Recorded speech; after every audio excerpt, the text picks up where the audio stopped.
Hello बच्चों, नमस्कार, good morning. क्या हाल है सभी के? तो चलिए भाई, शुरू करते हैं आज की क्लास और एंड करते हैं अपना चैप्टर। परसेंटेज चैप्टर हम लोगों का चल रहा है और बहुत डिटेल में हम लोगों ने इसे पढ़ा। बहुत सारे टाइप किए, बहुत सारे सवाल किए। तो आज 8-10 सवाल बचे हुए हैं, कुछ लिमिटेड, और इनको करने के बाद में चैप्टर एंड करते हैं। देखो, कोई भी चैप्टर एंड नहीं होता है। दरअसल उसके जो कॉन्सेप्ट होते हैं ना, वो मैक्सिमम जितने भी कॉन्सेप्ट होते हैं उनको हम एंड कर सकते हैं। लेकिन अगर आप ये कहो कि सर क्या एग्जैक्ट यही सवाल हमें एग्जाम में देखने को मिलेंगे, तो फिर नहीं। बच्चे, एग्जामिनर है और मैथ्स एक ऐसा सब्जेक्ट है जिसमें नया सवाल बनाने के लिए मुश्किल से 1 मिनट चाहिए होता है। तो एग्जामिनर नया सवाल बना सकता है, लेकिन उस नए सवाल में कॉन्सेप्ट आपका वही होगा जो आप क्लास में पढ़ रहे हो। ठीक है, तो आप इस चैप्टर को पढ़ने के बाद में आपको कुछ नया सवाल भी दिखे कहीं, तो ये मत घबराना कि सर ने ये टाइप नहीं कराया है। आप उसमें कोशिश करना, उसमें अपने कॉन्सेप्ट जो हमने इस चैप्टर में पढ़े हैं डेफिनेटली उसमें जरूर लगेंगे। तो गुड मॉर्निंग, स्टार्ट करें क्या अपनी क्लास को बच्चे? टाइम हो चुका है। और चैप्टर के हमारा जो टाइप चल रहा था, कुछ चुनावी माहौल चल रहा था। देखते हैं जरा क्या है सवाल में। बताओ भाई, एक बार सवाल का आंसर बताएंगे जल्दी से बच्चे। सवाल है, दो पार्टियों द्वारा लड़े गए एक चुनाव में पार्टी ए ने पार्टी बी से कुल मतों का 16% ज्यादा प्राप्त किया। यदि पार्टी बी को 25,200 मत मिले और कोई भी मत अमान्य नहीं था, यानी कि इनवैलिड नहीं था, तो पार्टी बी कितने मतों से चुनाव हार गई? ये तो बड़ा सिंपल क्वेश्चन है। सीधा सीधा इसका तो आप रेशियो बना लो। उसने कहा दो पार्टियों के बीच में चुनाव लड़ा गया। भाई मान लेते हैं एक पार्टी थी ए और दूसरी पार्टी थी बी, मान लेते हैं। उसने भी यही बोला है। पार्टी ए ने पार्टी बी से कुल मतों का 16% ज्यादा लिया। जो पार्टी ए है ना, उसने पार्टी बी से 16% ज्यादा प्राप्त किया है। यहां हमें कुल मत मानने की कोई जरूरत ही नहीं है। हमें क्या करना है? हमें पार्टी बी और पार्टी ए का रेशियो बनाना है कि उन्हें कितने कितने मत मिले हैं, है ना। आप देखो, उसने कहा कि पार्टी ए ने पार्टी बी से 16% ज्यादा प्राप्त किया है।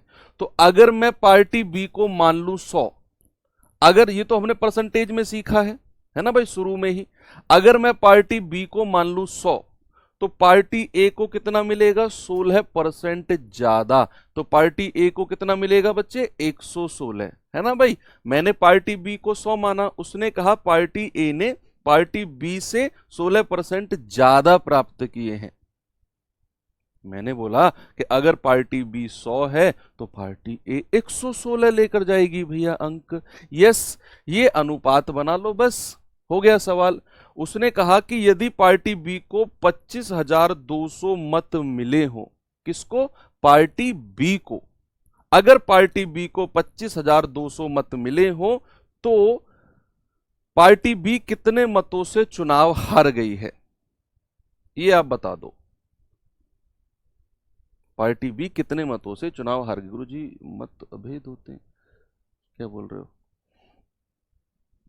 देना पानी। बताएंगे जल्दी से आंसर इसका कितना होगा?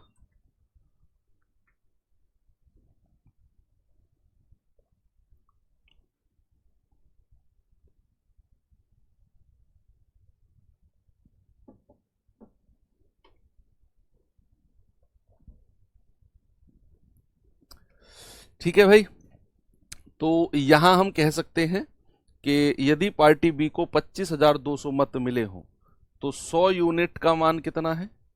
25,200। ये पार्टी बी को मिले हैं। पार्टी बी को 25,200 मत मिले हो तो पार्टी बी कितने मतों से चुनाव हार गई? तो एक यूनिट का मान 252। ऐसे कर सकते हैं क्या? कितने मतों से हारी है? 16 से, तो 16 दूनी 32। क्या गड़बड़ हुई है? No invalid vote.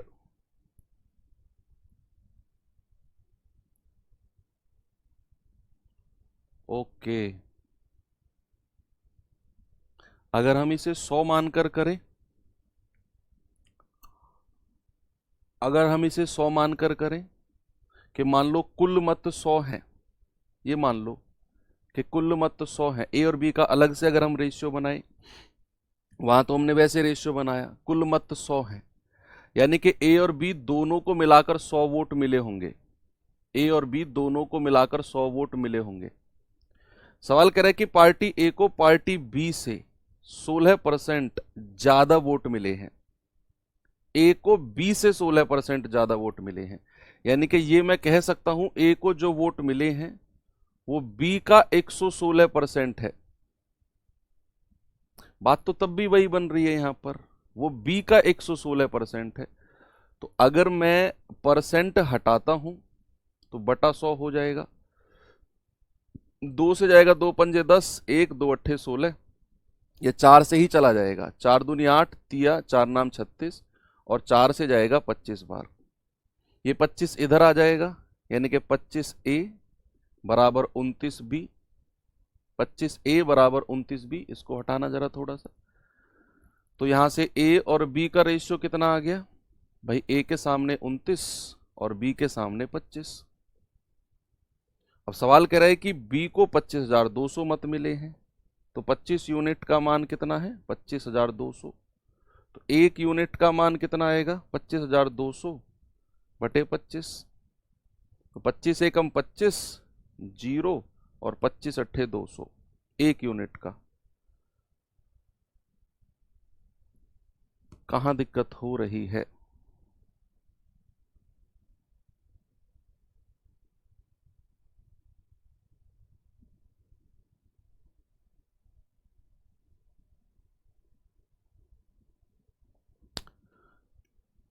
सोलह परसेंट ज्यादा वोट, तो उसका 116% कर दिया ना हमने भाई, 16% ज्यादा है।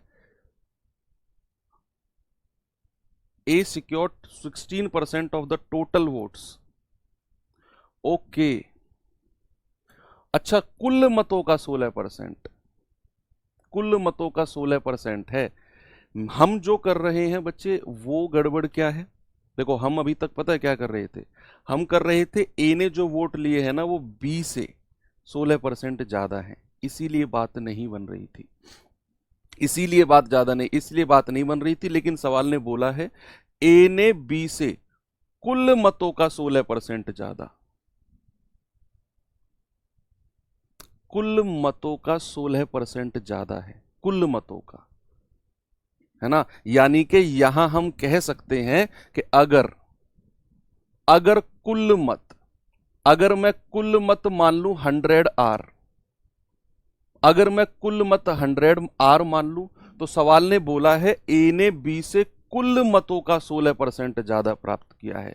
तो कुल मतों का 16% कितना हो जाएगा बच्चे, इसका अगर मैं 16% की बात करूं तो ये हो जाएगा सर 16R ही हो जाएगा, यानी कि ए ने बी से इतने वोट ज्यादा लिए हैं। अब ठीक है, ए ने बी से इतने वोट ज्यादा लिए हैं, यानी कि अगर मैं ए के वोट की बात करूंगा तो B plus 16R, B plus 16R, ठीक है। और ये जो कुल मत हैं ये ए और बी दोनों के मिलाकर हैं, ठीक है। ये वर्ड थोड़ा सा मिसकंफ्यूजन हुआ, मानता हूं, ठीक है। मैंने माना कि कुल मत जो है वो 100R है, R का मतलब क्या है, 100 का कोई मल्टीपल, 100 का कोई मल्टीपल, ठीक है। और सवाल ने बोला है कि ए ने बी से कुल मतों का 16% ज्यादा, कुल मत अगर 100 माना तो 16% यानी कि 16R, तो ए को जो वोट मिले हैं वो बी से 16R ज्यादा मिले हैं, 16R ज्यादा। बस ए बराबर बी प्लस इतना, और हम जानते हैं ए माइनस बी कितना हो जाएगा, 16R। भाई ए प्लस बी कितना है मेरे पास 100, और ए माइनस बी कितना है 16।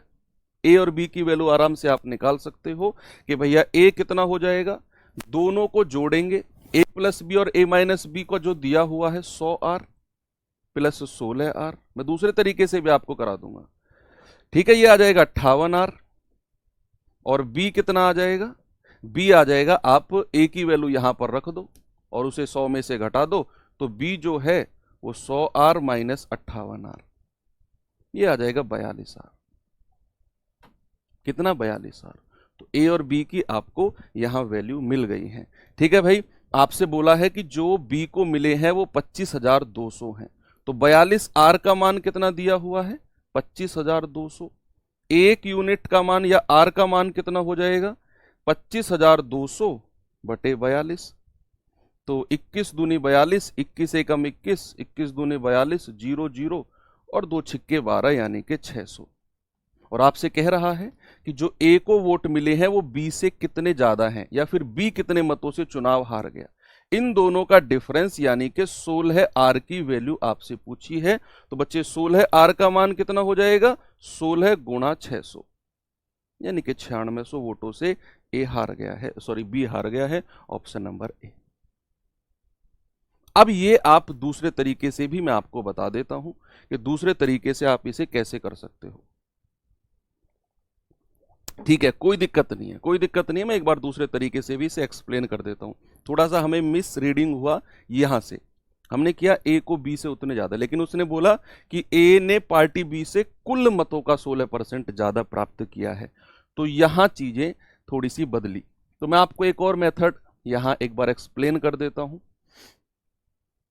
क्या है कि मानकर चलो कि जो टोटल वोट है ना, मानकर चलो जो टोटल वोट ए और बी दोनों को मिलाकर मिले हैं वो 100 है। मैं आर का यूज करता ही नहीं हूं, मैं आर का जो यूज है मैं करता ही नहीं हूं। मैंने माना कि ए और बी दोनों को मिलाकर 100 वोट का जो पोलिंग है वो हुआ।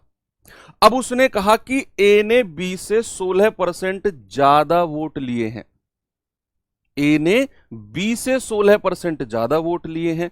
तो भैया 100 अगर मैं टोटल वोट ले रहा हूं तो उसने कहा कुल मतों का 16% ज्यादा लिया है। तो इसका 16% कितना हो जाएगा, मैं आर को हटा ही रहा हूं, इसका 16% कितना 16। अब आप एक चीज देखो, दो लोग चुनाव लड़ते हैं, दोनों को मिलाकर 100 वोट टोटल होते हैं, और जो एक बंदा है ए उसे बी से 16 वोट ज्यादा मिलते हैं। तो इनके अलग अलग वोट आपको पता करने हैं, इनके अलग अलग वोट आपको पता करने हैं। बच्चे यहां से आप एक काम कर सकते हो, या तो हिट एंड ट्रायल लगा के देख लो कि भाई दोनों का योग 100 होना चाहिए, तो ए और बी अलग अलग क्या होगा, या तो आप ऐसा कर लो, या फिर एक चीज आप अलग से सीख लो कि अगर हमें ए प्लस बी की वैल्यू दे रखी हो, ए प्लस बी मान लो हमें 10 दिया हो और a माइनस बी हमको क्या दे रखा हो 6, और अगर हमें a की अलग से वैल्यू पता करनी हो, मेरे पास a प्लस बी है, मेरे पास a माइनस बी है, मुझे अगर a की वैल्यू पता करनी है तो बच्चे मैं क्या करता हूं, इन दोनों को जोड़कर 2 से डिवाइड कर देता हूं। मैं क्या करता हूं, a प्लस बी की जो वैल्यू है वो और a माइनस बी की जो वैल्यू है वो दोनों को जोड़कर 2 से डिवाइड कर देता हूं, तो मुझे a की वैल्यू मिल जाती है, दैट इज 8। कितनी मिल जाती है 8। ओके, और अगर मुझे b की वैल्यू पता करनी है, ये प्लस माइनस वाले साइन वाले की वैल्यू पता करनी है, तो बड़े में से छोटा घटाते हैं और 2 से डिवाइड कर देते हैं। ये हो जाएगा आपका 4/2 यानी कि 2। ये चीज भी हम हालांकि पढ़ेंगे, लेकिन अभी मैंने आपको यहां ये चीज एक्सप्लेन कर दी है, उसी को मैं यहां पर लगाने वाला हूं। टोटल वोट का मतलब क्या है बच्चे, a प्लस बी, और 16 वोट ज्यादा का मतलब क्या है कि अगर मैं ए के वोट में से बी का वोट माइनस कर दूं तो मुझे 16 वोट मिल जाएंगे। अगर मैं ए के वोट में से बी का वोट माइनस कर दूं तो मुझे 16 अंक मिलेगा, क्योंकि उसने बोला है ए ने बी से कुल मतों का 16% ज्यादा लिया है। तो ए के वोट में से बी का वोट घटा दूंगा तो 16 मिलेगा। ए प्लस बी है, ए माइनस बी है, ए कितना हो जाएगा, दोनों को जोड़कर 2 से डिवाइड कर दो, ये आ गया आपका 58, और b कितना हो जाएगा, बड़े में से छोटा घटा दो, 100 माइनस 16 और डिवाइड बाई 2, ये कितना आएगा 84 डिवाइड बाई 2 यानी कि 42। ये आपका पिछले सवाल की तरह हो गया है। ठीक है, ऐसे भी आप कर सकते हो। आगे बढ़ते हैं अगले सवाल की तरफ। आइए बच्चे, इस सवाल पे अच्छा क्वेश्चन है और थोड़ा सा इसमें आपको अप्रोक्सीमेशन वगैरह भी यूज करना पड़ेगा, क्योंकि लास्ट में उसने पूछा है कि हमें जो आंसर मिलेगा ना वो लगभग मिलेगा, एग्जैक्ट नहीं मिलेगा, वो लगभग मिलेगा। तो देखो, उसने कहा एक विधानसभा चुनाव में एक उम्मीदवार को कुल वैध मतों का 72% मिला, वैध मतों का 72%। फिर कह रहा है कुल मतों में से 1.2% मत अवैध घोषित हो गए। ये सवाल आपका जीडी 2023 का आया हुआ सवाल है, एक अच्छे लेवल का क्वेश्चन है। कुल मतों में से 1.2% मत अवैध घोषित कर दिए गए। यदि मतदाताओं की कुल संख्या 3,32,000 है तो उम्मीदवार के पक्ष में डाले गए वैध मतों की संख्या बता दो कितनी होगी। ओके, ये है सवाल, करिए।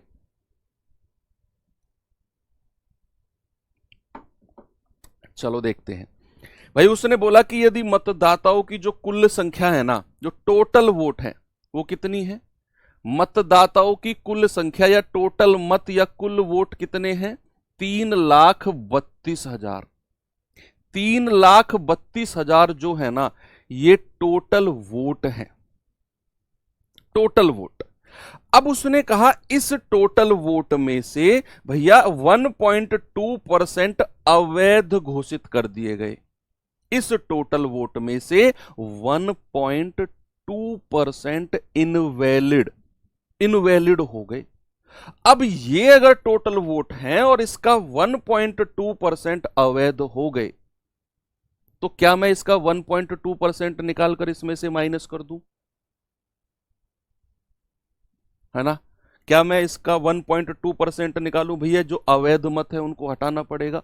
तो जरा मुझे बताना अवैध मत कितने हो जाएंगे, इनवैलिड वोट कितने हो जाएंगे? तो आप कहेंगे सर 1.2% निकालना पड़ेगा। तो 1.2 बटा 100 गुणा 3,32,000।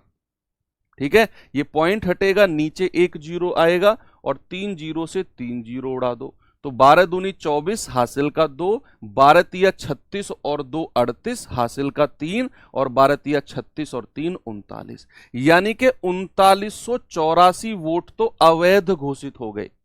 उसने बोला ना कुल मतों का इतना परसेंट, तो भैया इन अवैध मतों को हटाओ। तो वैध मत कितने बचे हैं, वैलिड वोट कितने बचे हैं?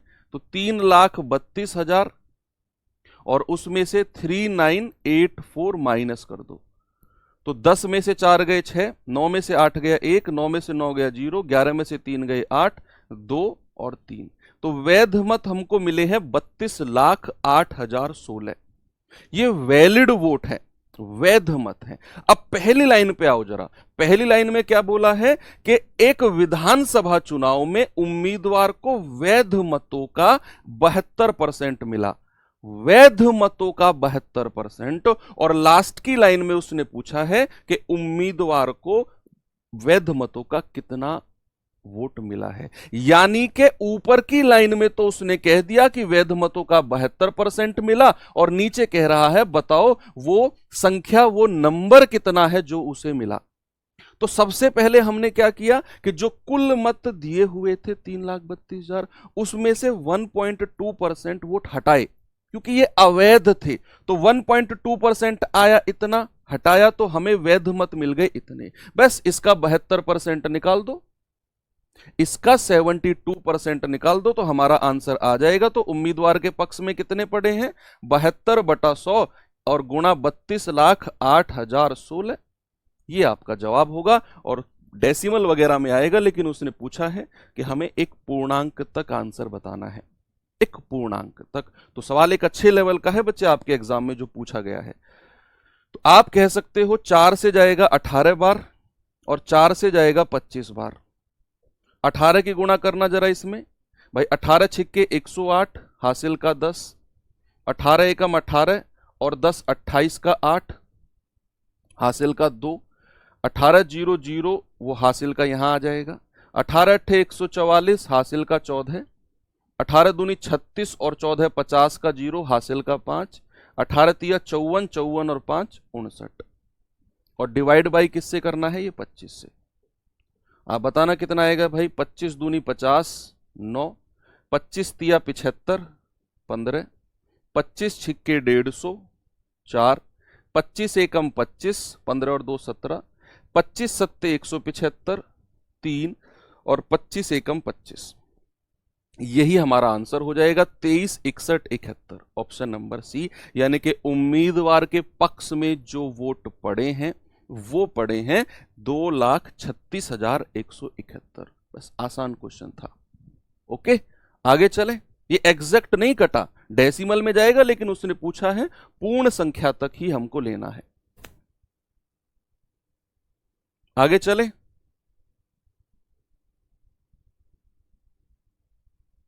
चलो, ये सवाल देखिए भाई जरा।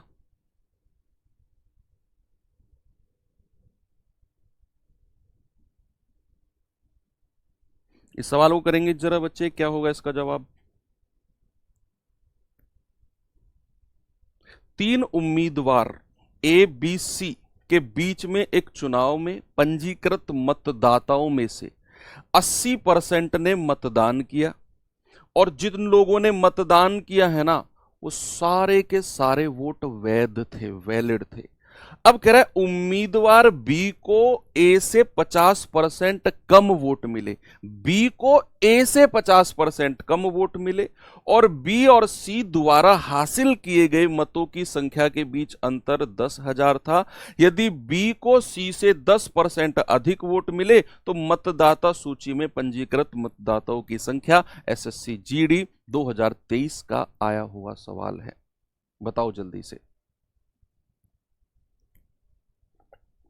ए बराबर बी प्लस 16 क्यों होगा, उस क्वेश्चन को मैं लास्ट में एक्सप्लेन कर दूंगा बच्चे। अभी आप जो चल रहा है उस पर फोकस करो, जो पहला था उसको लास्ट में एक बार फिर से मैं एक्सप्लेन कर दूंगा।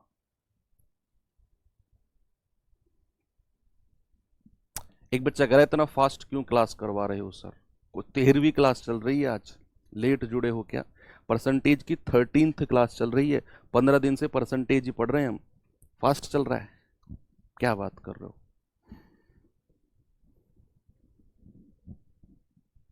देखो, 3 उम्मीदवार एबीसी के बीच चुनाव में पंजीकृत मतदाताओं में से 80% ने मतदान किया, 80% ने मतदान किया, यानी कि 80% लोगों ने वोट डाला है। अब कह रहा है कि सभी मत वैध थे, जिन लोगों ने वोट डाला है ना वो सारे के सारे वैलिड थे। फिर कह रहा है उम्मीदवार बी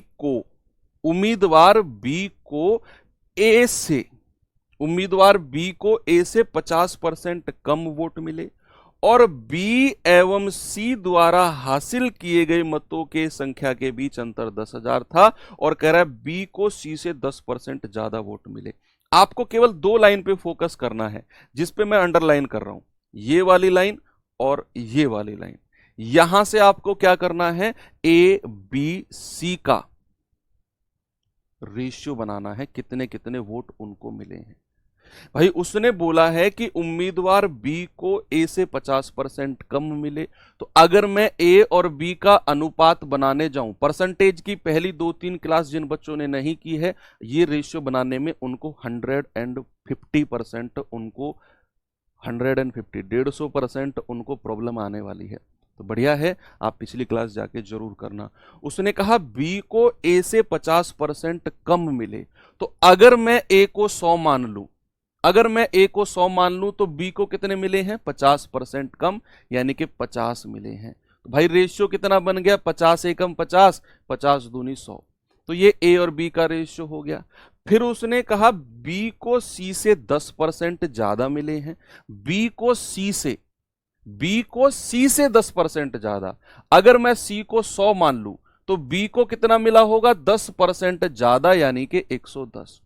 तो यहां रेशियो कितना आएगा, 0 से 0 गया बच्चे, यहां रेशियो आ गया 11:10 का। और मुझे क्या करना है, ए बी सी का अनुपात बनाना है। कितना हो जाएगा भाई, ए और बी कितना है, 2 3, ये लाइन खाली छोड़ दो, नीचे आ जाओ, बी और सी कितना है, 11:10। ठीक है, तो ये बॉक्स खाली पड़ा, ये बॉक्स खाली पड़ा, बॉक्स के सामने 3 है, यहां चिपका दो, बॉक्स के सामने 11 है, यहां चिपका दो। गुणा करेंगे 11 दूनी 22, गुणा करेंगे 11 तिया 33, और गुणा करेंगे 10 तिया 30। ये हमें जो रेशियो मिला है ना, ये मिला है जो ए बी सी को वोट मिले हैं, ए बी सी को जो वोट मिले हैं उसका रेशियो।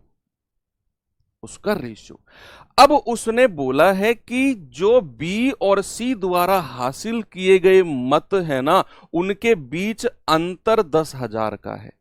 बी और सी का डिफरेंस 10,000 है, यानी कि मैं अगर ये कहूं कि 33 और 30 इनका डिफरेंस 2-1, हाँ सॉरी 2-1,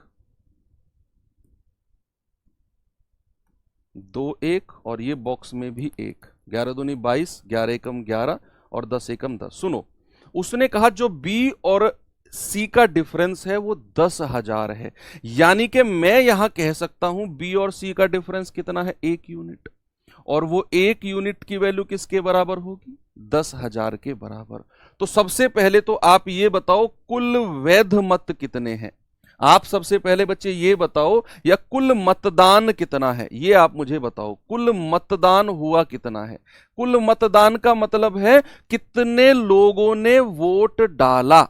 अगर मैंने कहा बी और सी का डिफरेंस 1 यूनिट 10,000 के बराबर, और मैं आपसे कह रहा हूं कुल मतदान कितने का है, तो आप इन सभी के वोटों को जोड़ दो। आप इन सभी के वोट को जोड़ दो तो आप कहेंगे 22 और 11 33, 33 और 10 43। कितना, 33 और 10 43। ठीक है, तो आप कहेंगे कि सर 12 और 11 33 और 33 और 10 43, यानी कि कुल मतदान हुआ है 43 यूनिट का।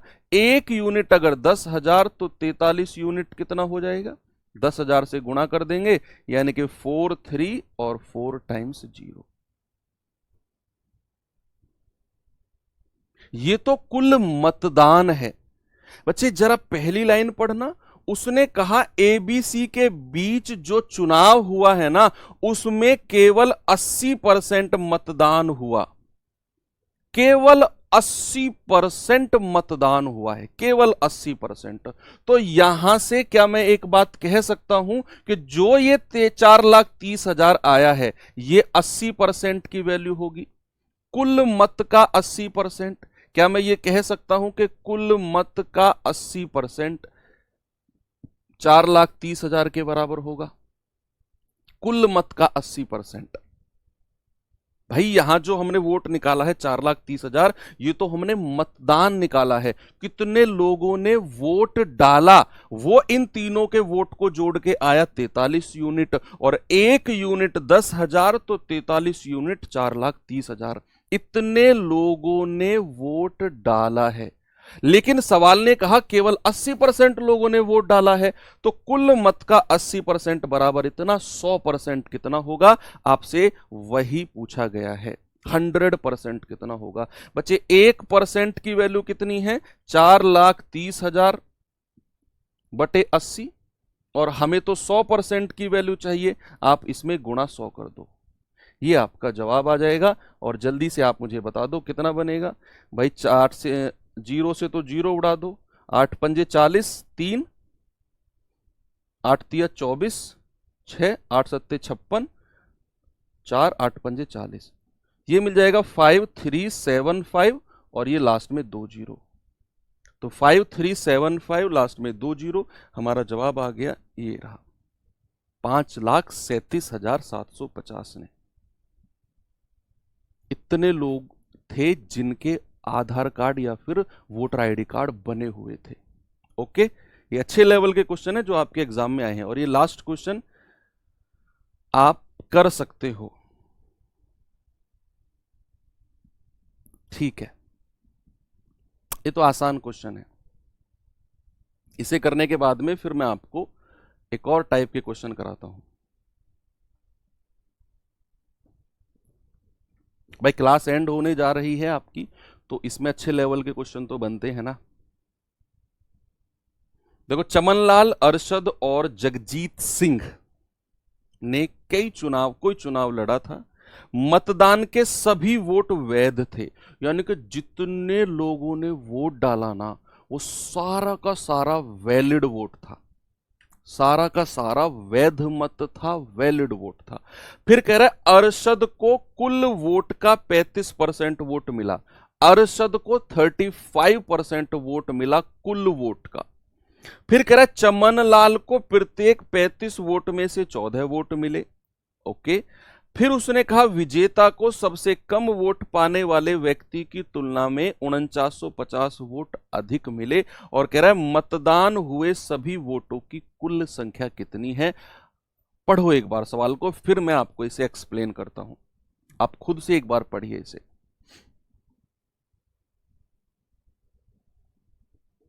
वेरी गुड, बहुत बढ़िया। चमन लाल कौन? देखो भाई, 3 लोग हैं, एक है चमन लाल, एक है अरशद और एक है जगजीत सिंह। 3 लोग हैं, कौन कौन? एक चमन लाल, एक अरशद, एक जगजीत सिंह। मैंने 3 लोगों को यहां ले लिया। 3 लोग। एक कह रहा इतना लेवल नहीं आता, तो चाचा ये जीडी 2023 में कैसे आ गया फिर? ठीक है यार, तुम्हें जो लेवल पढ़ना है वो लेवल पढ़ो तुम। मेरा काम है आसान लेवल से अच्छे लेवल तक जो आपके एग्जाम पॉइंट ऑफ व्यू से है वो कराना। आपको जो लेवल आपके हिसाब से लगे कि यही लेवल मेरे एग्जाम में आएगा, आप उस लेवल तक पढ़ो, कोई प्रॉब्लम नहीं है।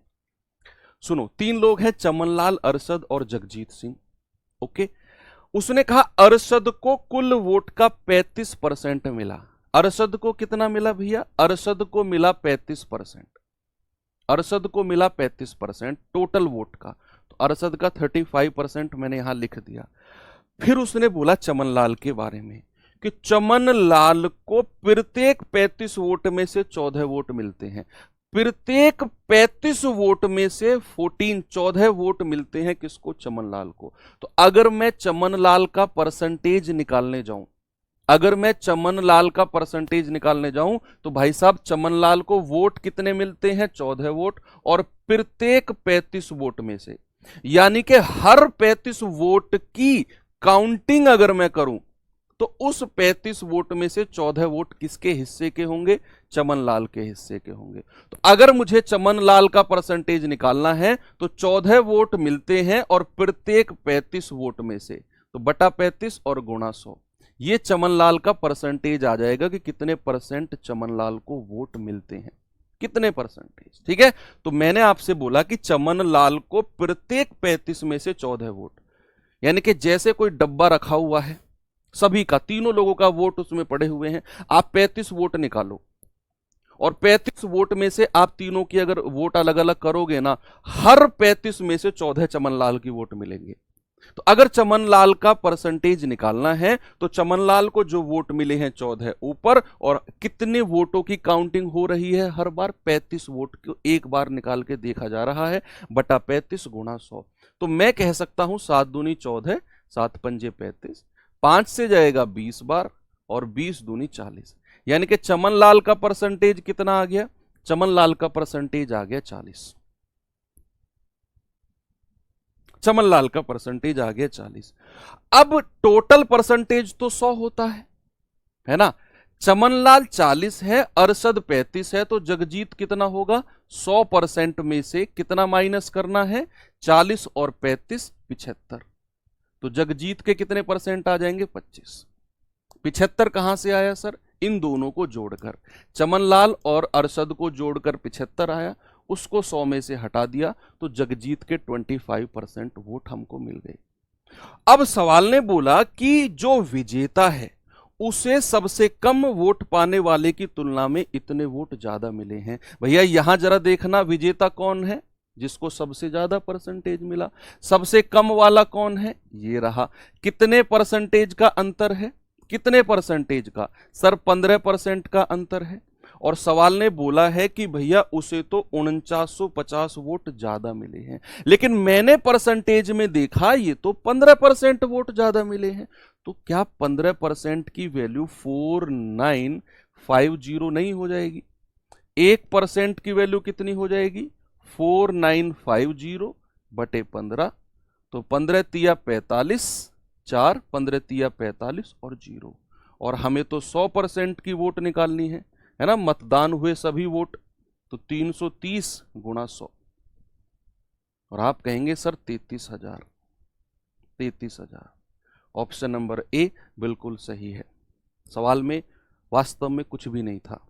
आप में से कुछ बच्चे थोड़ा सा घबराए हुए हैं बस, बाकी सवाल बहुत आसान है ये वाला। चलिए ये चीज खत्म करते हैं और बढ़ते हैं थोड़ा सा आगे, थोड़ा सा आगे बढ़ते हैं अपने अगले टाइप पे। और इस टाइप में बच्चे थोड़ा सा हम सीखते हैं ताजे फल और सूखे फल के बारे में। मैंने आपको चुनाव के क्वेश्चन थोड़े से ज्यादा कराए और कुछ सवाल अच्छे लेवल के भी कराए, क्योंकि भैया आपके एग्जाम में आए हुए हैं। जिन बच्चों को थोड़ा सा भी शक है कि यार जीडी कांस्टेबल का ही तो एग्जाम है, इतना लेवल थोड़ी बनेगा उसमें, आप एक बार गूगल पे सर्च करना SSC GD 2023 previous year papers, वहां आप जाकर चुनाव वाले सवाल देख लेना। आपका जो वहम है वो दूर हो जाएगा कि अच्छे लेवल के सवाल भी बनते हैं एग्जाम में। अगर अभी टाइम है, अगर आपको अभी भी डर लग रहा है तो संभल जाओ और सीख लो चीजों को। अगर यही बात 1-1.5 महीने पहले एग्जाम से या 2.0 बैच में कोई करा रहा होता तो फिर लाजमी था आपका डर कि यार अब कुछ नहीं हो सकता, अब तो 1 महीने बाद पेपर है और इतने हार्ड क्वेश्चन हम नहीं सीख पाएंगे या इस लेवल के क्वेश्चन हम नहीं सीख पाएंगे। लेकिन अगर अब आप ये छोड़कर भागे कि यार ये लेवल हम नहीं सीखेंगे, तो फिर आप कभी भी कुछ भी नहीं सीख पाओगे, ये लिख लो। क्योंकि अभी आपके एग्जाम में कम से भी कम 7 से 8 महीना है, 7 महीना तो कम से कम है। और 7 महीने पहले अगर एक बच्चा पढ़ना भी शुरू कर रहा है ना, तो वो 100% टॉप कर जाएगा। उसके अंदर बस एक डिटर्मिनेशन होना चाहिए कि यार कुछ भी है मुझे तैयार करनी है चीजें। ओके, चलो पढ़ते हैं ताजे फल और सूखे फल के बारे में। ताजे फल और सूखे फल का कॉन्सेप्ट, ताजे फल और सूखे फल का कॉन्सेप्ट क्या है जरा देखिए। भाई एक बात आप मुझे बताओ, मैंने ना कोई यहां पर एक तरबूज लिया है, एक तरबूज का एग्जाम्पल ले लेते हैं। गर्मी चल रही है आजकल, तरबूज मार्केट में बड़ा चल रहा है, ठीक है। वाटरमेलन की बात करते हैं, वाटरमेलन,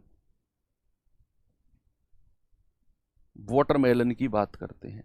कोई तरबूज है, आपने क्या किया, तरबूज को बीच में से कट कर दिया, तरबूज को बीच में से कट कर दिया। जो ये ताजा तरबूज था ना बच्चे, 3 किलो का था। ये ताजा तरबूज है, ये ताजा है, ताजा है। आपने बीच में से कट करके ना इसको सुखा दिया, ये कुछ इस टाइप का हो गया एक तरफ से, ऐसे आपने ना इसको सुखा दिया। अब आपने इसको 4-5-6 दिन धूप में रखे रखा, धूप में रखे रखा 4 दिन 5 दिन 6 दिन 7 दिन 8 दिन 10 दिन तक आपने इसे धूप में रखे रखा। उसके बाद इसका जो वजन है ना वो 1 किलो बचा है, 1 किलो बचा है। क्यों, ऐसा क्यों? ये सूखा फल है, इसको आप सूखा फल कह सकते हो। सूखा फल कितना, 1 किलो का। क्या है इसका रीजन, आप लोग मुझे बताओ, क्यों इसका वजन 1 किलो बचा है?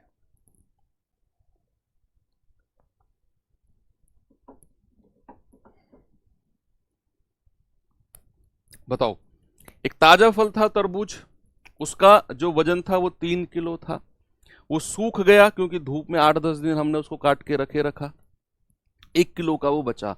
ये 3 किलो से 1 किलो जो 2 किलो वजन कम हुआ है, जो 2 किलो वजन कम हुआ है, ये क्या कम हुआ है, 2 केजी कम वजन, इसका रीजन क्या है? यस, बिल्कुल सही जवाब।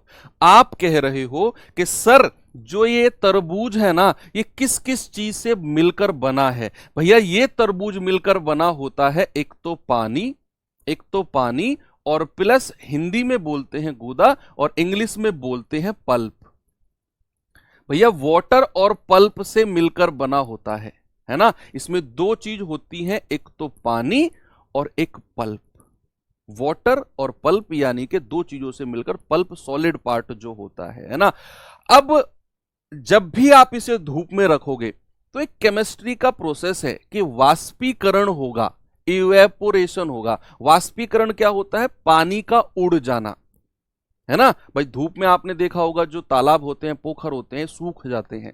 क्यों? गर्मी में क्यों सूख जाते हैं?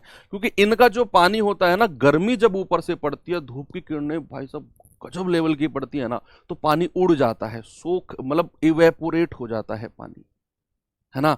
तो इसमें जितना भी पानी था वो इवेपोरेट हो गया, वो ऊपर उड़ गया। जो बचा है 1 किलो, ये क्या, ये 3 किलो में क्या था, इसमें तो वाटर और पल्प दोनों थे, इसमें तो वाटर और पल्प दोनों थे। भैया जो 1 किलो बचा है, वाटर सारा का सारा उड़ गया है, यहां आपका 1 किलो केवल पल्प बचा है, केवल पल्प जो सॉलिड पार्ट है, वो कभी उड़ेगा थोड़ी, कितनी धूप पड़ जाए। आपने कभी अंगूर देखे हैं? सर कैसी बातें कर रहे हो, अंगूर क्यों नहीं देखे हैं? बिल्कुल देखे हैं। अंगूर जब सूख जाते हैं वो क्या बन जाते हैं? यस, किशमिश बन जाते हैं। वो किशमिश देखा होगा आपने। क्यों? क्योंकि अंगूर के अंदर जो पानी था उसको सुखाया जाता है, पानी को ऐसे नीडल भर के खींचा नहीं जाता है, उसको धूप वगैरह में रख के उसको उसको सुखाया जाता है, पानी को। पानी उड़ जाता है तो उसका सॉलिड पार्ट बचता है केवल, वो किशमिश बन जाता है ना। तो ये बात यहां से हमको एक चीज क्लियर हुई कि जो भी फल होता है, अगर उसका वजन कम, सुनो मेरी बात को सामने देखकर सुनो सभी लोग, जो हमारा ताजा फल होता है उसका उसका अगर वजन कम हुआ तो वो पानी की वजह से कम होगा, पानी इवेपोरेट हो गया, उसका सॉलिड पार्ट कभी भी चेंज नहीं होगा। जितना किलो उसका पल्प, जितना किलो उसका गूदा सॉलिड पार्ट पूरे ताजे फल में था, उतना ही वो सूखे फल में होगा, उतना ही वो सूखे फल में होगा। अब जैसे फॉर एग्जांपल एक मैंने आपको क्वेश्चन दिया, मैंने कहा भाई कोई ताजा फल है, मैंने कहा कोई ताजा फल है, ताजा फल है 10 किलो का, 10 किलो का कोई ताजा फल है, और इसमें इसमें जो पानी है ना 20% है, इसमें जो पानी है वो 20% है, और यही फल को सुखाया गया, यही फल को क्या किया गया, सनलाइट में रखा गया, सुखाया गया, तो ये सूख गया है। अब ये क्या बन गया है? सूखा फल। यही फल को सुखाया गया, ये बन गया सूखा फल। और ये फल कितने किलो का है वो हमको नहीं पता, लेकिन इस फल में अब जो पानी है वो 5% बचा है। अब जो पानी है इसमें वो 5% पानी बचा है।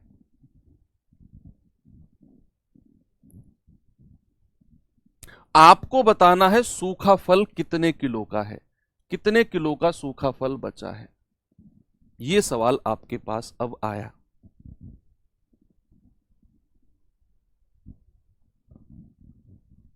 बताइए। सॉरी, एक सेकंड, एक सेकंड, एक सेकंड, इसमें ना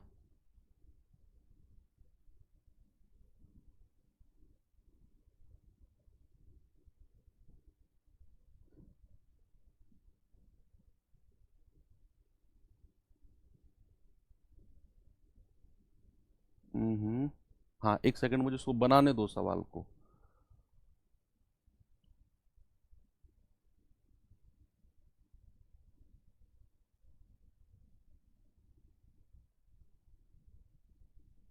ठीक है, मैं सवाल ही देता हूं आपको, मैं एक, वहीं से बात बन जाएगी। नहीं सेल्समैन वाला नहीं, ये वाला सवाल देखो, यहीं से देखते हैं बात, है ना। क्यों ज्यादा दिमाग लगाएं जब सवाल मेरे पास है। एक बार देखो, इस सवाल से आपको मैं समझाता हूं कि ताजे फल में 72% पानी है और सूखे फल में 20% पानी है। ताजे फल में तो 72% पानी है और सूखे फल में 20% पानी है। तो 100 किलोग्राम ताजे फल में कितना सूखा फल निकाला जा सकता है? बच्चे एक बात मैंने आपको स्पष्ट कर दी, हाँ 8.5 kg, ठीक है। एक बात मैंने आपको स्पष्ट कर दी कि जो सॉलिड पार्ट होता है, जो गूदा होता है, वो ताजे फल में भी उतना ही होता है और सूखे फल में भी उसकी मात्रा उतनी ही होती है। अगर पूरे फल का वजन कम हुआ है तो वो किसकी वजह से हुआ है? पानी के उड़ने की वजह से। पानी उड़ गया है ना। ताजे फल में सॉलिड पार्ट, तो कभी भी ताजे फल और सूखे फल का सवाल बने ना, आपने क्या करना है? आपने ताजे फल का पल्प, ताजे फल में जो गूदा है, जो पल्प है, उसको बराबर करना है सूखे फल के पल्प के बराबर, सूखे फल के पल्प के बराबर। ठीक है, ये बात हमेशा याद रखना कि जो ताजे फल में पल्प होगा वो सूखे फल में पल्प के बराबर होगा हमेशा, वो वजन में कभी चेंज नहीं होगा। बस इस तरह के सवालों में ये बात याद रखो। मैं कह रहा हूं सवाल एक लाइन में खत्म है। आपको पानी के परसेंटेज से मतलब ही नहीं है, आपको पल्प का परसेंटेज देखना है। आप देखो ताजे फल में कितना पानी है, ताजे फल में 72% पानी है, तो इसमें पल्प कितना होगा, गूदा कितना होगा। 100% में से 72% हटा दो, सर इसमें 28% पल्प होगा, 28%। फिर उसने कहा सूखे फल में 20% पानी है। अगर सूखे फल में 20% पानी बचा है तो इस सूखे फल में पल्प कितना होगा, सर 80% पल्प होगा। उसने कहा 100 किलोग्राम ताजा फल है। भाई ताजा फल कितना है, 100 किलोग्राम, 100 केजी ताजा फल है। आप मुझे बताना जरा इसमें पल्प कितना है ताजे फल में। अगर 72% पानी है तो भैया 100 में से आप 72 घटाओगे, सर 28% इसमें गूदा होगा, पल्प होगा। क्या होगा, 28%। तो इसका 28% कर दो, 28%। अब सूखे फल पे आ जाओ। सूखे फल कितना किलो है हमें नहीं पता, मैंने मान लिया कि सूखा फल जो है ना वो 1 किलोग्राम है, इसी की ही वैल्यू हमें निकालनी है, गुणा। और सूखे फल में गूदा पल्प कितना है, आप देखो सूखे फल में 20% पानी है। भाई सूखे फल में 20% पानी है तो 100 में से 20 घटा दो, आप कहेंगे सर इसमें 80% पल्प यानी कि गूदा होगा सूखे फल में। तो सूखा फल 1 किलोग्राम का और उसमें 80% पल्प यानी कि गूदा है। आप दोनों को बराबर कर दो, ए का मान आ जाएगा और यही आपका जवाब होगा।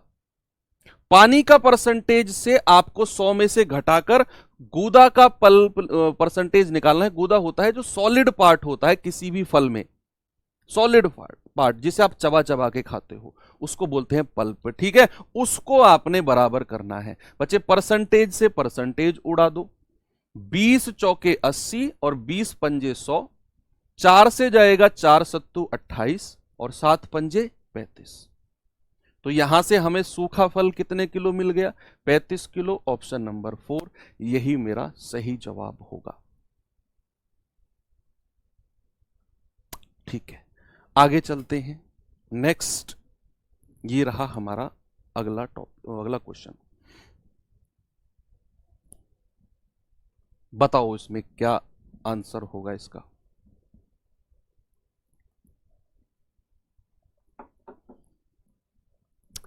कह रहा ताजे फल में 68% पानी है, ताजे फल में, और सूखे मेवे में 20% पानी है। सूखा मेवा मतलब सूखा फल। कह रहा 100 किलोग्राम ताजे फल से कितना सूखा फल निकाला जा सकता है। ताजा फल कितना है, 100 किलोग्राम, यहां लिख दो। बच्चे उस ताजे फल में अगर 68% पानी है तो 100 में से अगर मैं 68 माइनस कर दूं तो मुझे पता चलेगा सर 32% इसमें पल्प होगा, 32%। तो इसका 32% से गुणा कर दो। बात आई सूखे फल पे, तो सूखा फल है 1 किलोग्राम का, सूखा फल है 1 किलोग्राम का, और उसमें अगर 20% पानी है तो 100 में से 20 घटा दो, सॉलिड पार्ट कितना होगा, 80%। और दोनों को आपने बराबर करना है। तो ये जाएगा आपका परसेंटेज से परसेंटेज गया, 16 पंजे 80, 16 दूनी 32, और 5 से जाएगा 5 दूनी 10, 20 बार, और 20 दूनी 40। यानी कि हमें जो सूखा फल मिला वो 40 केजी का मिला है। Option number D. ओके, कोई दिक्कत नहीं है। चलिए एक और सवाल करा देता हूं। ये सवाल करिए भाई जरा।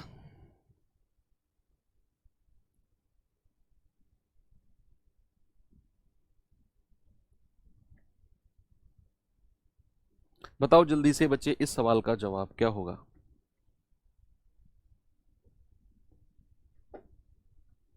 भाई सवाल है ताजे तरबूज में 90% पानी है, ताजे तरबूज में 90% पानी है, जबकि सूखे तरबूज में 20% पानी है। अब कह रहा है ताजा तरबूज अगर 20 किलो का है तो बताओ सूखा तरबूज का वजन क्या होगा। मैंने कहा ताजे तरबूज का जो सॉलिड पार्ट है सूखे तरबूज के सॉलिड पार्ट के बराबर कर दो, सवाल कंप्लीट। ताजा तरबूज कितना है 20 किलो का, और उसमें अगर 90% पानी है,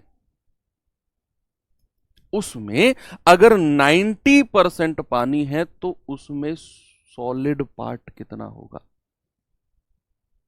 सॉलिड पार्ट आप कहेंगे सर 100 में से घटा दो, 10% उसमें सॉलिड पार्ट होगा। सूखे फल की मात्रा हमें नहीं पता कितनी है, मैंने मान लिया 1 किलो का है वो, और उसमें अगर 20% पानी है तो उसमें सॉलिड पार्ट कितना होगा? 100 में से 20 घटा दो सर, उसमें 80% सॉलिड पार्ट होगा। 100 में से घटा दिया मैंने, दोनों को बराबर कर दिया, मुझे पता चल जाएगा कि जो सूखा तरबूज है वो कितने किलो का है, ये हमको पता चल जाएगा। भैया परसेंटेज से परसेंटेज उड़ा दो, 20 एकम 20 और 20 चौके 80, ठीक है। ये 4 नीचे आ जाएगा तो a बराबर कितना होगा? ये 10 बचा है और ये 4 इसके नीचे आ गया, तो 2 दूनी 4 और 2 पंजे 10, 5/2 का मतलब है 2.5 kg। तो जो आपका सूखा फल आया है वो 2.5 किलो का आया है, ऑप्शन नंबर सी। हो गया, कोई दिक्कत है? नहीं है। ये क्वेश्चन और कर दो तो फिर जल्दी से पूरा टाइप खत्म हो गया। फिर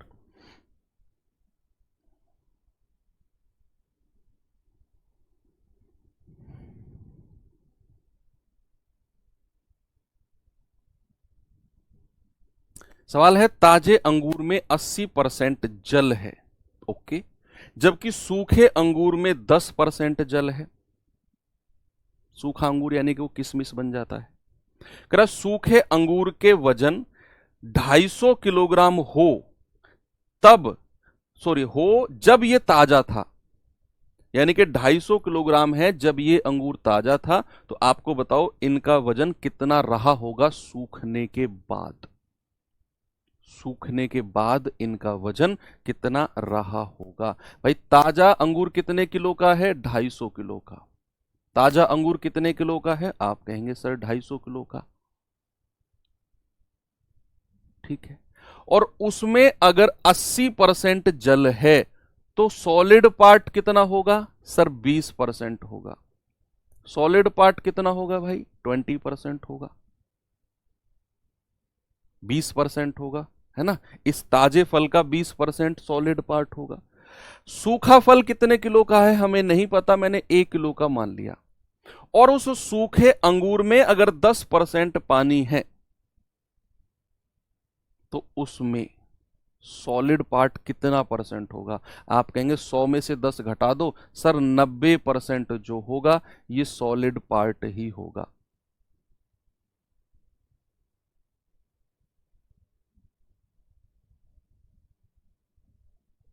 अच्छा, ये सूखे अंगूर का वजन दे रखा है, सॉरी, हाँ ये सूखे अंगूर का वजन दे रखा है हमको, ताजे का हमको पता करना है। ये 250 किलोग्राम सूखे का वजन दे रखा है, ताजे का पता करना है। उसने बोला ना यदि सूखे अंगूरों के वजन 250 किलोग्राम हो, 250 किलोग्राम अगर है तो जब ये ताजा थे तब इनका वजन कितना रहा होगा? यस, उसने बोला है कि अगर सूखे अंगूर का वजन 250 किलोग्राम हो तो जब ये ताजा थे तब इनका वजन कितना रहा होगा? ताजे अंगूर का वजन आपसे पूछा है, ठीक है। तो आप इसे यहां से सॉल्व करेंगे। भाई परसेंटेज से परसेंटेज उड़ गया, 0 से 0 उड़ गया, 2 से जाएगा 45 बार, भाई 45 दूनी 90, तो ए का मान कितना आ गया? 25 गुणा 45, तो 25 पंजे 125, हासिल का 12, 25 चौके 100 और 12 होता है 112। तो हमें ताजा फल कितना मिल गया? ताजा फल मिल गया 1125 केजी का। चलो ठीक है, तो ताजा फल और सूखा फल में एक कॉन्सेप्ट आपको पता चला कि जो भी आपका सॉलिड पार्ट है, गूदा, पल्प, ताजा फल में कितना परसेंट है और सूखे फल में कितना परसेंट है, दोनों को बराबर कर दो। ओके बच्चे, कल सैटरडे है, आपकी अब जो नेक्स्ट क्लास होगी वो मंडे में होगी। सैटरडे मुझे एक यूपीएसआई बैच में स्पेशल क्लास लेनी है ग्राफ की, इस वजह से कल आपकी क्लास नहीं हो पाएगी, अब आपकी क्लास मंडे में डायरेक्ट हम करेंगे। 2 दिन हैं आपके पास, इस चैप्टर को रिवाइज कर लेना। बाकी मिलेंगे अब नेक्स्ट चैप्टर में, नेक्स्ट सेशन में। थैंक यू, बाय बाय, जय हिंद।